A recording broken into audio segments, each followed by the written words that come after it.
बिस्मिल्लाहिर्रहमानिर्रहीम अस्सलामु अलैकुम वरहमतुल्लाहि वबरकातुहू। आज सेकंड एपिसोड के साथ हिस्ट्री ऑफ फूड की मैं आपकी होस्ट शेफ़ ताहिरा इशरत हाज़िर हूँ जी। आज मैंने सोचा ज़रा घर से बाहर निकल के कुछ पुरानी सी लोकेशन पे पहुँच जाते हैं कि ज़रा मुग़लाई दौर को डिस्कस कर रहे हैं तो कुछ ऐसा लगे कि हम बाग में फिर रहे हैं। तो मैंने सोचा शूटिंग का जगह चेंज कर लेते हैं जी। तो आज हमने उस वक्त अपना टॉपिक जहाँ छोड़ा था वहाँ मैंने बिरयानी तक की आपको बात बताई थी। अच्छा, मज़े की बात ये बता दूँ, जो लास्ट एपिसोड में मैंने आपको डिश बताई थी वो उस डिश का नाम मुगलाई कौरमा चिकन कौरमा बताया था जी। वो थी लखनऊ और ढक्कन साइड की। मैंने जो बनाई थी वो लखनऊ साइड की बनाई थी। ढक्कन साइड की अगर आप बना रहे होंगे तो खशखाश लाजमी डलेगी, ठीक है। ढक्कन साइड की हम बनाएंगे तो उसमें खशखाश का इस्तेमाल लाजमी होगा। आज आगे कंटिन्यू कर लेते हैं कि मुग़ल दौर में। अब मज़े की बात यह है कि आपको ये चीज़ें पता होनी चाहिए कि हम जो चीज़ें खा रहे हैं, जैसे बहुत सारी चीज़ें मैंने आपको बताई थी और अभी आगे मैं ये भी बताऊंगी कि उनका किचन किस तरह डिज़ाइन होता था। उनका किचन जो डिज़ाइन हुआ होता था जी, वो हमारी तरह का नहीं होता था, मतलब ज़मीन के अंदर के ज़माने में इस तरह के चूल्हे नहीं हुआ करते थे जो अब हैं। ज़मीन के अंदर उसको रखा करते थे, बड़े बड़े पतीले होया करते थे और वो ज़मीन के अंदर आधे धंसे हुए होते थे। नीचे से एक चिमनी की तरह बनाते थे और उसमें लकड़ियाँ डालते थे। उसके एक बड़ी लकड़ी को बाहर करके रखते थे जिससे फ्लेम को धीमा, मीडियम एंड हाई करते थे, ठीक है। तो ये इसकी पिक्चर मैं इंशाल्लाह आपको दिखाऊंगी जो थोड़ी बहुत मेरे पास है कि किस टाइप की, कि आपको थोड़ा आइडिया हो जाए। और दूसरी चीज़ जो मैं साथ में ये बताती चलूँ कि मैं आपको बता रही हूँ कि आज जो मैंने अपना मेन्यू रखा है। अब सोचने वाली बात ये है कि सबके दिमाग में ये भी आता होगा कि भाई खाली मुर्गी और गोश्त ही तो नहीं खाते रहते होंगे, सब्ज़ी और दालें भी तो खाते होंगे वो लोग जी बिल्कुल बिल्कुल। मुग़लाई दौर में सब्ज़ी दालें भी खाई जाती थी, लेकिन उनकी सब्ज़ी दालें भी जिस तरीके से बनती थी मैंने आपको पहले ही बताया कि मिला जुला सा, जहाँ कॉन्कर्ट करते हुए आए हैं ईरान, अफ़गानिस्तान और फिर उससे आगे इंडिया की सरहदों को उन्होंने जो है कॉन्कर्ट किया, तो वहाँ से मिला जुला कॉम्प्लेक्स स्पाइस बनता चला आया। तो आज मज़े की बात, मैं मेजर डिशेस जो हमारी बहुत फेमस हैं पाकिस्तान की, वो मैं आपको यहाँ पे डिस्क्राइब करेंगे। वो कहाँ से आई और उसका नाम किस तरह और क्यों रखा गया और किस वक्त किस वजह से वो ईजाद हुई थी। चले जी शुरू करते हैं।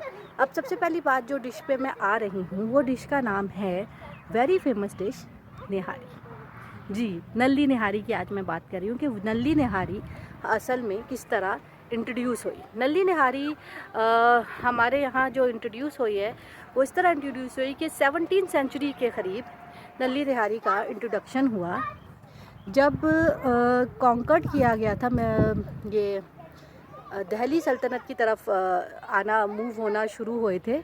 तो उस वक्त जब वो नए कैपिटल जब दिल्ली बनाया गया था तो उस वक्त क्या हुआ था कि वहाँ एक फ्लू फैल गया था। अभी भी जैसे कोरोना वायरस फैला हुआ है और मसाइल आते हैं, ज़ाहिर फेस करने पड़ते हैं। तो उस हिसाब से उधर शेफ़ एंड हकीम ने एक साथ मिलके डिसाइड किया कि कौन सी ऐसी डिश की जाए कि जिसके अंदर फ्लू के जरासीम को कम किया जाए और उससे फ़ाइट की जाए जी। हकीम इसलिए इतना इम्पॉर्टेंट होता था। और मैं आपको आज निहारी के मसाले बताऊंगी, जो बेसिक स्पाइस उसमें यूज़ होते हैं। और ये नहीं कि मैं सिर्फ मसाले बताने के लिए कर रही हूँ, मैं आपको ये बताऊंगी कि क्यों वो डिश को उन्होंने फ्लू के लिए, एक निहारी के फ़वाइद भी कितने, सिर्फ जायका नहीं है। और बहुत से लोग कहते हैं बड़े कोलेस्ट्रॉल वाली है तो नुकसान हो जाएगा। ये कुछ मिसकॉन्सेप्ट फैले हुए होते हैं क्योंकि वो एक अब क्योंकि हम उसी तरह खा रहे होते हैं, उसको उस तरह देखते नहीं हैं। उस वक्त वो जिस तरह ईजाद हुई तो वो बेनिफिट के लिए ईजाद हुई थी, क्योंकि उस वक्त इतना टफ़, अब क्यों हम बीमार पड़ जाते हैं, क्योंकि हमारा उतना टफ़ रूटीन नहीं है जी। हम घोड़े पे सवार होकर नहीं जाते, हाथियों पे सवार होकर नहीं जाते, जंग नहीं लड़ते और ऐसे चल चल के नहीं इतनी दूर दूर जाना होता। तो उस वक्त वो जितना घी वगैरह उसमें डलता था या जो चिकनाई थी उनके लिए यूटिलाइज़ हो जाती थी। अब होती नहीं है, गाड़ी में बैठ कर जा रहे हैं तो हम बीमार पड़ते हैं। तो सबसे बड़ी चीज़ उसके अंदर जो मसाले थे वो कौन कौन से थे वो मैं आपको पिक्चर शो कर दूँगी, इनके नाम शो कर दूँगी, वो मैं आपको भी दिखा देती हूँ आगे। और दूसरा, पहली चीज़ कि नल्ली निहारी, उन्होंने क्यों नल्ली निहारी, उसके अंदर बोंग का गोश्त इस्तेमाल होता है। नल्ली, बड़ी बड़ी नल्ली को क्यों इस्तेमाल किया गया, उसकी वजह ये थी कि आपने नल्ली में जो जूस होता है, जो हड्डियों का जो शोरबा निकलता है, जब आप उसे रात भर तक उसको चढ़ाना था, चढ़ाने का प्रोसेस होता है एक्चुअल तो। और जो गोश्त बोंग का होता है, बोंग के गोश्त के बीच में एक चिकनाई की लेयर आती है ऐसे राउंड राउंड करके, अगर आप देखें तो बोंग के गोश्त में इस तरह, बोंग के गोश्त में ही एक्चुअल नल्ली निहारी बनती है।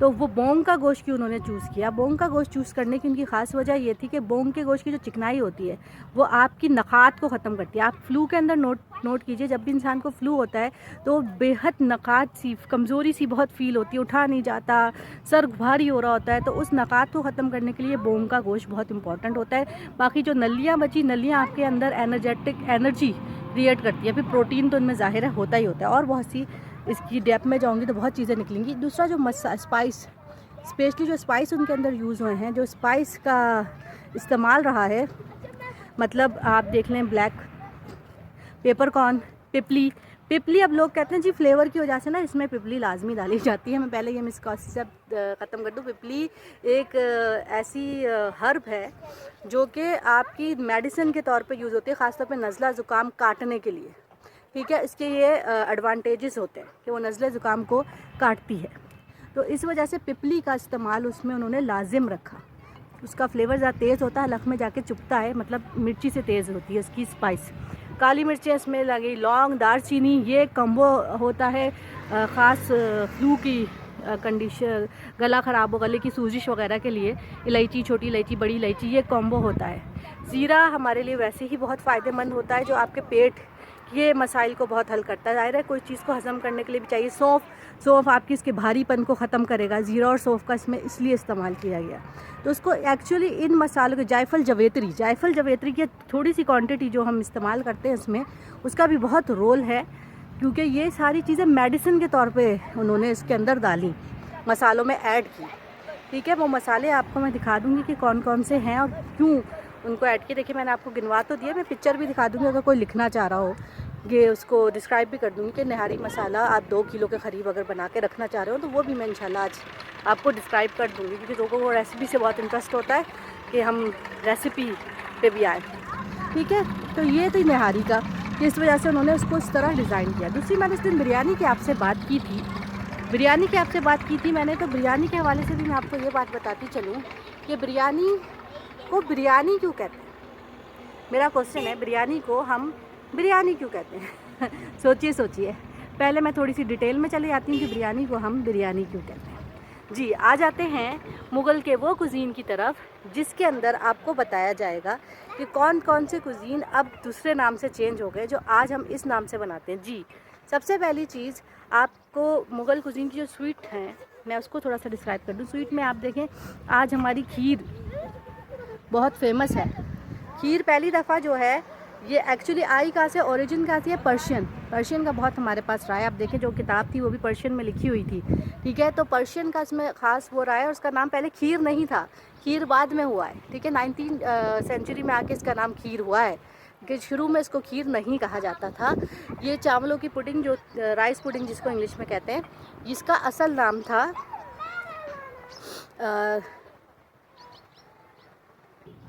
सॉरी जी, मेरी बेटी छोटी रोने लग गई थी उसका असल नाम था शीर बुर्जी, और जर्दे का नाम था जर्द बुर्जी। जर्दा भी बहुत क्लासिकल डिश है, ये मुगलाई डिश ही है। तो जर्दे को ये कहते थे जर्द बुर्जी। जर्द की उसमें ज़ाफ़रान रंग का इस्तेमाल होता था, और बहुत सारी इसमें ड्राई फ्रूट्स डलते हैं, तो उसकी पूरी एक रेसिपी प्रॉपर है। तो अच्छा, शीर बुर्जी क्यों कहते थे? बुर्जी ये लोग कहते हैं राइस को, बुर्जी हम कहते हैं, ये पर्शियन में राइस को कहा जाता है, ठीक है। शीर मतलब मीठे राइस, ठीक है। और जर्द बुर्जी मतलब जर्दे के रंग के राइस, ठीक है, कलरफुल राइस। इस वजह से इनके ये नाम रखे गए। अब मैंने आपसे पूछा था कि बिरयानी को बिरयानी क्यों कहते हैं। जी, बिरयानी। अब आपके लिए यहाँ पे इम्पॉर्टेंट बात जो है, बिरयानी इसलिए कहते हैं, देखिए बिरजिन चावल को, ठीक है। बिरियन पर्शियन वर्ड है, जिसको हम जो फ्राइड किसी चीज़ को फ्राई करके बनाना, मतलब भून भान के बनाना। तो हम पहले क्या करते हैं, इसकी पूरा मसाला ग्रेवी तैयार करते हैं गोश्त के साथ। तो बुरियन और बिरजिन राइस को कहते हैं, तो उसका नाम उन्होंने मिला जुला के क्या रख लिया, बिरयानी, ठीक है। गोश्त और राइस को गोश्त को फ्राई करके उसमें राइस डाले जाते हैं, फिर दम दिया जाता है, तो इसलिए इसका नाम बिरयानी रखा गया। पीछे लॉजिक होती है नाम रखने की, ऐसी नहीं उठा के नाम रख लेते, ठीक है। अब आगे मैं आपको जो एक और चीज़ बता दूँ, आज जो मैंने अपनी डिश रखी है, ये तो हमने बड़ी मज़े मज़े की डिशेज़ की बात करती है, ज़रूर मैं डाइट अप करूँगी, बनाऊँगी भी, लेकिन अभी हम ये बात कर लेते हैं, जैसे मैंने शुरू में स्टार्ट किया कि हम सब्ज़ी ये लोग नहीं खाते होंगे जी। आज मैंने आपके लिए, क्योंकि अकबर दौर की 2 डिशेज़ रखी है। अकबर वीक में 3 टाइम वेजिटेरियन रहे हैं, 3 टाइम वेजिटेबल्स खाते थे, ठीक है। तो उसमें दाल 2 टाइम या 1 टाइम होती थी। और जोधाबाई की जो दोनों रेसिपी जोधाबाई की है, जिनकी दाल पंजरामा दाल भी बहुत मशहूर है, और उनकी ये सुल्तानी दाल भी बहुत मशहूर है। मैं आज सुल्तानी दाल बना रही हूँ जो काली मसर से बनती है, और दूसरा मैं शाही सब्ज़ी बना रही हूँ जो आलू मटर और मेथी से बनती है, और बड़ी मज़े की बनती है, बिलीव मी। और इस सब्ज़ी को ख़ास तौर पे वो चपाती के साथ खाया करते थे जी। चपाती भी तवे पे बनी जाती है, उल्टे तवे पे, ये भी उसी वक्त की इंट्रोडक्शन है। तो और ये ब्राउन फ्लोर की चपाती खाया करते थे, साथ में नान वगैरह भी होते थे, लेकिन ऑल द टाइम ये नहीं खाते थे। दूसरी चीज़ मैं आपको ये भी बता दूँ कि अब आप ये सोचते होंगे कि जी ये सब्ज़ी भी होगी जी, खिचड़ी भी इन लोगों ने इंट्रोड्यूस कराई है। अब पेट है इंसान का, और उसमें हल्की चीज़ें भी बहुत ज़रूरी होती है। साथ साथ सिर्फ खाली मुर्ग मुसल्लम और इस तरह की खाते रहे तो आपकी तबीयत ख़राब हो जाती है। आपको मैंने पहले ही कहा, एक हकीम का ख़ास रोल अदा रहा है हमारे मुग़ल दोस्त में। तो खिचड़ी भी उन्होंने डिज़ाइन की, जब पेट के अमराज हुआ करते थे, मोशन डायरिया वगैरह, तो खिचड़ी इन्होंने इंट्रोड्यूस की। कबूली भी इस वक्त की इंट्रोडक्शन है, क्योंकि आप कबूली लाजमी हमें अंडरस्टूड हो जाना चाहिए कि इनकी इंट्रोडक्शन होगी, क्योंकि पर्शिया से ताल्लुक़ है, तो कबूली तो लाजमी इनकी इंट्रोडक्शन है, ठीक है। तो इसी तरह मैं आज आपको कुछ प्लेट वगैरह, ग्लास, इनकी चायदानी और इनका जो किचन के ये क्रॉकरी कुछ दिखाऊंगी, और आपको वो सेटअप दिखाऊंगी जिसमें ये बनाया करते थे। ओके, चलो चलते हैं पिक्चर्स की तरफ। ये आप देख सकते हैं, बड़ा सा पॉट है और नीचे लकड़ी लगी हुई है। इस तरह के होते थे, इस तरह के बड़े बड़े ना, एक आइडिया कर लें हम कि इस तरह बने हो जाते थे शाही किचन के अंदर, इतने बड़े उस पर लकड़ी जैसे नीचे होती थी और ऊपर इस तरह देग रखी जाती थी। ये चायदानी है उनकी, चायदानी जिसमें चाय सर्व होती है, और ये ग्लास हैं जो इतने रूबी और सोने के तार से बने हुए हैं, इसमें सब कुछ। ये इनकी प्लेट है मैडम नूरजहाँ जी की, नूरजहाँ सुल्ताना की। और आगे आपको मैं दिखाती हूँ, और ये है दीवान ऑफ अकबर सुल्तान, और ये टी एरिया है जहाँ कहवा वगैरह सर्व होते थे। यहाँ मैं आपको निहारी मसाले दिखा रही हूँ इस वीडियो में। निहारी मसाले यहाँ मैंने लिख दिए हैं 2 किलो उसके, ठीक है। आपने ये सारे ड्राई मसाले जो हैं इनको पीस लेना है, और पीसने के बाद इसमें लाल मिर्च, देगी मिर्च, हल्दी, सौंठ मिक्स कर लेनी है।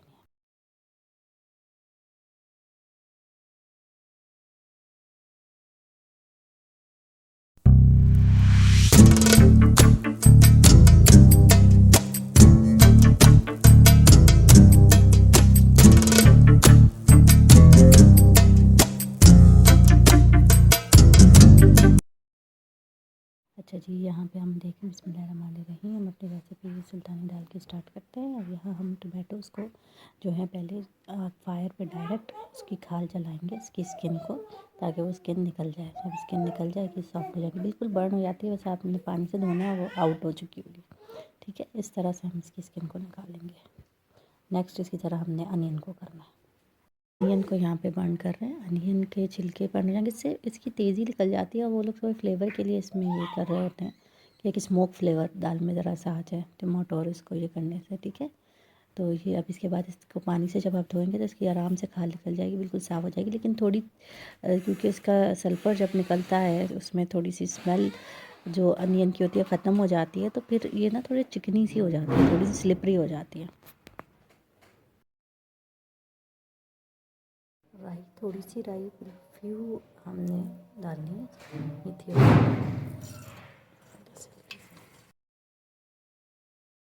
अब इसके अंदर हमने जो है प्याज डाल दी, गोल वाली मिर्चें डाल दी और ज़ीरा डाल दिया, ठीक है। इन तीनों को हम मिक्स कर लेंगे। प्याज को हल्का सा गोल्डन करने के करीब जब हुए तो मैंने ये चीज़ें डाली कि इसका तेल काफ़ी गर्म है। इसके बाद मैं इसके अंदर डालूँगी टमाटो प्यूरी है, मैंने आपको दिखा दी, गोल वाली मिर्चें मैंने पहले ऐसे डाल दी थी, ठीक है। इसके बाद मैंने ज़ीरा डाला था और भुना। तो सबसे पहले राई डाली, प्याज डालने के बाद आपने गोल वाली मिर्ची, देन ज़ीरा डाला, फिर आपने टमाटो प्यूरी डाल दी। टमाटो प्यूरी में अब हम बाकी मसाले डालेंगे, मतलब लाल मिर्च, ठीक है। अच्छा, मैंने जब दाल गलाई, लाल मिर्च डालेंगे, गरम मसाला डालेंगे और सॉल्ट डालेंगे और उसको अच्छे से मिक्स कर लेंगे, अच्छे से भून लेंगे। 8 मिनट के लिए मैं इसको पकाऊंगी ताकि टमाटर का कच्चापना ख़त्म हो जाए और अच्छे से वो बन जाए। फिर हम जो दाल हमने गलाई है उस दाल में इस बघार को डालेंगे।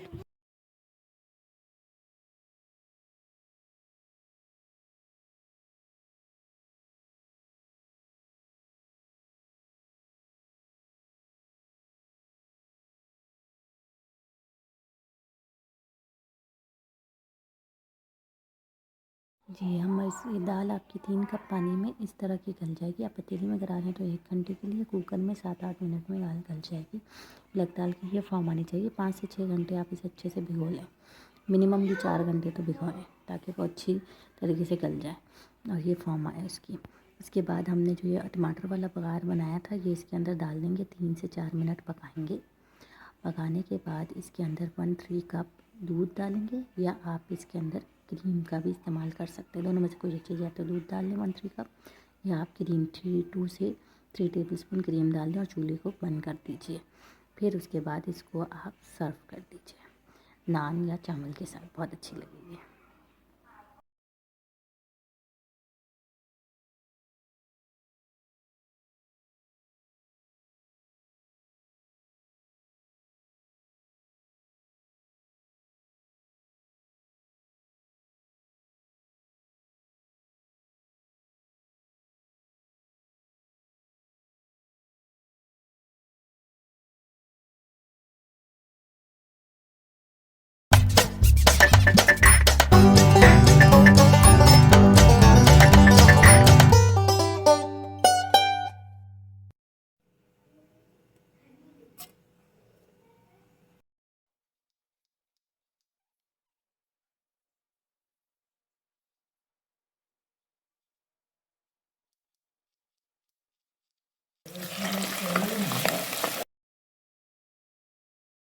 अच्छा जी, जी आपने प्याज फ्राई करनी है, इसके बाद आपने टमाटो प्यूरी को डाल देना है, फिर आलू डाल देने हैं और इसमें जितने स्पाइस हैं वो डाल देने हैं। सारे स्पाइस कौन से डालेंगे इसके अंदर? क्रश रेड चिली, ज़ीरा, जीरा क्रश, कोरिएंडर पाउडर और गरम मसाला, नमक, हल्दी, ये सारे मसाले डाल के आपने अच्छे से मिक्स कर लेना है, 10 मिनट के लिए भून लेना है।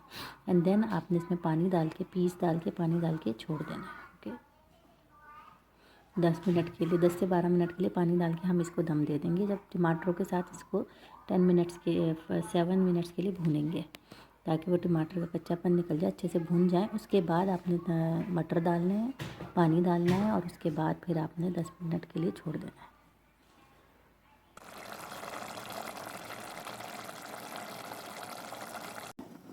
ज़ीरा और वो सॉरी सौंफ एंड काजू को भून लेना है, उसका क्रश करके बिल्कुल, जब भुजिया बिल्कुल रेडी हो जाए तो उसमें ये ऊपर से डाल के मिक्स कर देना है अपने। ओके, तो ये हो जाएगी आपकी बिल्कुल रेडी और उसके बाद अब अदरक से और हरी मिर्चों से गार्निश करके डिश आउट कर दीजिए।